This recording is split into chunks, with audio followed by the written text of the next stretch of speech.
Morning, everybody. This is Captain Jim, and this is the Sacred Obsession. And we've just turned into a North Florida wildlife management area.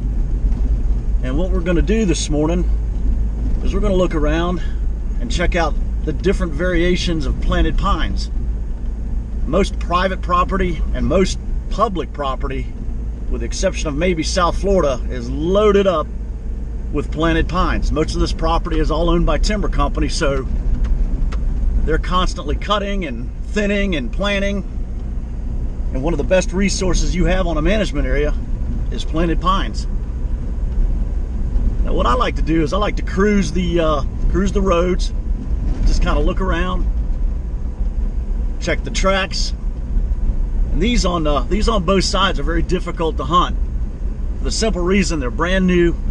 There's a lot of thick grass. It's hard to see deer in here, and it's hard to walk through here. So what we're going to try to do is find maybe a little bit taller, maybe a little bit more cover, so it blocks out the sunlight and thins the rows out a little bit. Now what I like to do is check out the forums. Florida's got a good forum, Georgia's got a good forum, Louisiana's got a good forum. Lots of good tips about hunting public land and different ways to hunt in planted pines. But what I like to do is I like to get out and put feet on the ground and really get inside and see what's up. So stay tuned. Now you'll notice as we cruise around, these pines are a little bit taller. That switchgrass is a lot thinner. It's a lot easier to walk around and check for sign.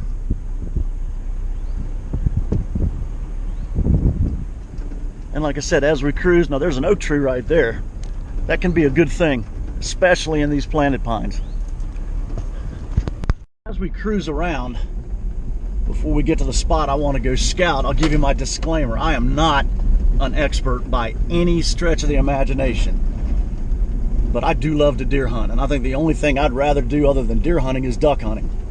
And I have been very fortunate to hunt with some guys that really know what they're doing, and they've killed a bunch of deer. And over the years, through listening to them and trial and error on my own, I've been able to get fairly consistent hunting on public land. And what I'm going to try to do is just kind of show you what I like to do, and we'll take it from there. Here we are. This is the type of planted pine that I like to hunt, and what I'm doing is I'm going to go to a stand that I set up because I got to pull it down. Now, here's what I use. I use 3M reflective tape to mark